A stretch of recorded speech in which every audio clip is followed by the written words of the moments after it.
Your dog just bit you, and I need you to stop whatever you're doing right now, because what I'm about to tell you in the next few seconds could completely change the way you see your dog forever. Most owners think they know why it happened. They're wrong. And that mistake, it's silently destroying the bond between you and your dog every single day. Welcome to Canine Mind, the channel that helps you actually understand what your dog is trying to tell you. If you're new here, subscribe right now. You don't want to miss what's coming next. Let's talk about what that bite is really telling you. 1. You were petting them and they snapped.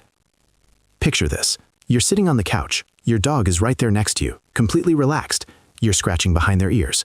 Their tail is moving slowly. Everything feels perfect. And then, without any warning, they turn and bite your hand. You pull back. You're confused, maybe a little hurt, and the thought that crosses your mind is, what did I do wrong? Here's what most people never find out. Your dog didn't snap out of nowhere. Your dog had been asking you to stop for a while. You just didn't know how to read the question. Dogs have something researchers call petting-induced overstimulation. It sounds complicated, but the concept is simple. Physical contact, no matter how gentle, stimulates your dog's nervous system. And just like any system, there's a limit. The moment that limit is crossed, the brain doesn't process it as pleasant touch anymore. It registers it as an intrusion. A study from the School of Veterinary Medicine at the University of Pennsylvania found that dogs in relaxed, familiar environments still displayed significant pre-bite behavioral signals during petting sessions. The problem is that those signals are incredibly easy to misread. What does overstimulation actually look like before the bite? The dog stops leaning into your hand. Their muscles shift from soft to slightly stiff.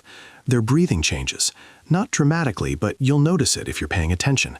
Their tail, which was wagging freely, slows down or goes still. Some dogs will flick their tongue out in a low, quick lick. Some will look away from you suddenly, like they're avoiding eye contact. They whisper it, and when the whispers get ignored long enough, the bite is the only option left. The solution is not complicated, but it requires you to change a habit. During any petting session, watch for the first sign that their body is shifting. It could be as small as a slight lean away from your hand or a jaw that tightens just for a second. The moment you notice it, stop. Let them decide what happens next. If they push their head back toward you, keep going. If they don't, the session is over. What most people don't realize is that ending early actually builds more trust than pushing through. Your dog learns that you listen, that you pay attention, that their signals mean something to you. And a dog that trusts your attention is a dog that never needs to escalate to a bite. But here's the thing, not every bite during physical contact is about overstimulation. There's one type of bite that looks almost identical, but the reason behind it is something most owners would never think to check. I'll tell you exactly what it is in a few minutes. Stay with me. 2, they think your hand is prey. Why does your dog lunge at your fingers when you're playing with them? Why do they chase your hand across the carpet like it's alive? And more importantly, when did it stop being cute and start actually hurting? Here's what nobody tells you about how dogs learn. Every interaction you have with a puppy is training, even the ones you don't think of as training. When you wiggled your fingers at a 6-week-old puppy and laughed when they pounced on your hand, you were teaching them something. You were teaching them that human skin is a valid target. The science behind this is connected to predatory motor sequence, a chain of instinctive behaviors that dogs inherited from their wolf ancestors. It goes like this: search, stalk, chase, grab, bite, dissect. Domestication dialed down the end of that sequence, but the beginning, the stalking, the chasing, the grabbing, that's still deeply wired in. A paper published in the journal Applied Animal Behavior Science demonstrated that dogs who regularly engaged in hand play during early development showed statistically higher rates of mouthing and biting behavior during non-play interactions as adults. The hand didn't just become a toy, it became a prey object. And prey objects trigger the entire predatory sequence automatically, even when that's not what you intended at all. Now here's where most owners make it worse. When the dog bites their hand, they pull away fast. Maybe they yelp, maybe they shake their fingers. And from the dog's perspective, that's the most exciting thing that's happened all day. Movement, reaction, escape attempt. The prey is alive. Chase it. You're not correcting the behavior. You're rewarding it. The shift takes consistency, but it's straightforward.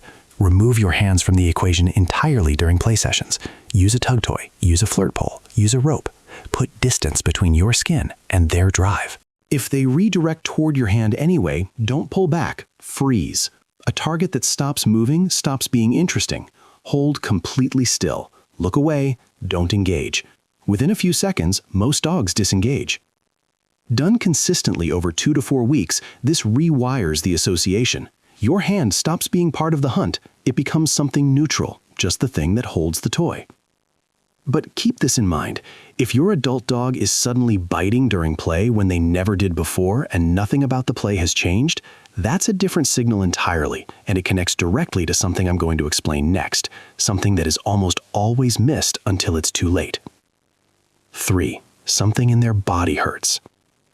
This is the one that changes everything when owners finally understand it, because before they do, most of them spend weeks, sometimes months, frustrated at a dog who is actually suffering. Here's the reality of how dogs handle pain. They don't show it the way we do. They don't limp around dramatically or cry out every time something hurts. In the wild, showing weakness invites attack, so across thousands of years of evolution, dogs developed the ability to mask physical discomfort almost completely. They eat, they play, they greet you at the door, everything looks completely normal, until you touch the wrong spot. The American Veterinary Medical Association has documented extensively that pain-related aggression is one of the most commonly misidentified behavioral problems in dogs. The bite gets labeled as temperament, as dominance, as bad behavior, when the real cause is that the dog is protecting an injury that no one knew existed. What are the conditions most likely to cause this? Joint problems are at the top of the list. Osteoarthritis in dogs often develops silently, especially in larger breeds, and the first sign isn't stiffness or limping. The first sign is that when someone puts pressure on the hip, the shoulder, the spine, the dog bites. Dental disease is another one. Dogs don't open their mouths and show you a cracked tooth or an infected gum, but run your hand along the side of their jaw or accidentally bump their face during play, and the reaction can be immediate and sharp. There are 3 signals that should send you to the vet without waiting. First, the biting behavior is new. A dog that has never bitten before suddenly biting is a medical flag, full stop. Second, the biting only happens when you touch a specific area of their body. That's not attitude. That's a location marker for where the pain is. Third, your dog flinches, leans away, or changes their posture when you approach an area that they used to enjoy being touched. Don't punish a dog for a pain response. Don't train around it. Find the source. Because sometimes a single, unexpected bite is the only warning your dog will give you before a condition that could have been treated becomes something much harder to manage. 4. They're terrified and you can't see it. Has your dog ever bitten you or snapped at someone and it felt completely unprovoked? No growl, no warning, just an instant explosive reaction that seemed to come from nowhere? That wasn't aggression, that was panic. And the distinction between the two is one of the most important things any dog owner can understand, because how you respond to each is completely opposite. An aggressive bite is calculated. It follows a warning sequence: stiffness, stare, growl, snap. A fear bite skips all of that. It goes straight to the bite, because the dog's brain has already bypassed the warning system entirely. When a dog enters what behaviorists call the sympathetic arousal state, what most people call fight or flight, rational processing stops. The prefrontal cortex, which governs learned behavior and social signaling, goes offline. The amygdala takes over. And in that state, the dog is not making a decision. They are reacting to a perceived threat with the only physical tool they have, their teeth. Research published in the journal Veterinary Record found that fear was the primary underlying cause in a significantly higher proportion of dog bites than aggression, including bites directed at familiar owners in familiar environments. The dog isn't broken, they're overwhelmed. What overwhelms them? The list is longer than most people expect. Sudden loud sounds, a car backfiring, a door slamming, a child screaming nearby, unexpected physical contact from behind, being cornered, even accidentally, even by someone they love, unfamiliar people moving quickly toward them, new objects in familiar spaces, a change in your tone of voice during a stressful moment. Any of these can flip the switch. What does it look like right before it happens? Watch for a body that seems to shrink, the dog dropping low, making themselves smaller, ears pulled back and flat, tail tucked or rigid, eyes that go wide, showing white around the edges, a mouth that closes tight. These aren't signs of a bad dog. These are signs of a dog that has run out of options and is about to create distance the only way they know how. What you must not do: chase them, corner them, try to comfort them by restraining them or picking them up. That last one is critical. It feels like care, but to a dog in that state, it's confinement. It makes everything worse. What you should do is give them a way out. Create space. Don't follow. Let them move to wherever makes them feel safe. Under a bed, into a crate, behind a couch. Once the nervous system settles, they will come back. They always do. And when they do, they need calm, not a conversation about what just happened. Fear bites are not a personality flaw. They're a signal. And if your dog is fear biting with any regularity, that's your cue to look at what in their environment is keeping their nervous system permanently on edge, because no dog should have to live like that. But here's what I want you to hold on to before we reach the final point. Everything we've talked about so far is a bite that communicates distress, overstimulation, misdirected prey drive, pain, fear. But there is one more type of bite, and it communicates something else entirely, something you are going to want to know. 5. It was actually a love bite. At the very beginning of this video, I told you there is one type of bite that is the complete opposite of everything else on this list. This is it. And I want you to think about a specific moment before I explain it. Your dog is lying next to you, completely relaxed, no agenda. You might be watching something, reading something, just sitting. They shift toward you, rest their head on your leg, and then very gently, almost experimentally, they take the edge of your hand or your wrist between their teeth. Not hard, not fast, just holding it there. Or they give a few slow, deliberate little nibbles along your fingers. Soft, rhythmic, like they're not quite sure why they're doing it, but they can't help themselves. That is not aggression. That is not overstimulation. That is not a warning. That is your dog telling you that you are safe, that you are theirs. The behavior has a specific origin. It's called allo-grooming, social grooming between members of the same group. And in canines, gentle mouthing and nibbling is part of how bonded individuals maintain closeness. Puppies do it constantly within their litters. It's tactile communication that says, I am comfortable enough with you to make contact with no ulterior motive.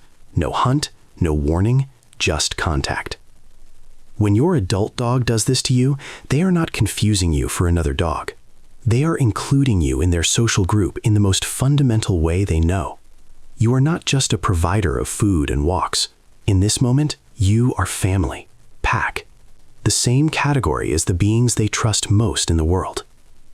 Canine behavior researchers at the Horowitz Dog Cognition Lab have studied these low-intensity mouthing behaviors and distinguished them clearly from play-biting and warning behaviors based on accompanying body language. In love bites, every other physical signal in the dog's body is at rest. The tail hangs naturally or wags slowly. The muscles are loose. The eyes are soft, half-closed, almost sleepy. There is no tension anywhere. It is pure, unperformed relaxation. The biggest mistake you can make when this happens is to recoil, to push their head away. Because from your dog's perspective, they just offered you something incredibly vulnerable, and you rejected it. They won't understand the rejection intellectually, but they'll feel it. And over time, those moments of offered closeness become fewer, because they've learned that reaching out that way doesn't feel safe. So the next time your dog gently takes your hand in their mouth and just holds it there, be still, let it happen. Keep your breathing even. Don't make a big deal of it in either direction. Just be present in it. Because what is happening in that moment is that your dog in their own language is telling you exactly what you mean to them. And after everything we've covered today, the overstimulation, the misdirected prey drive, the hidden pain, the fear response, knowing that this is possible, knowing that the same teeth that can signal distress can also be used to say you are my person, that changes how you see the whole picture. Every bite has a reason. Every reason has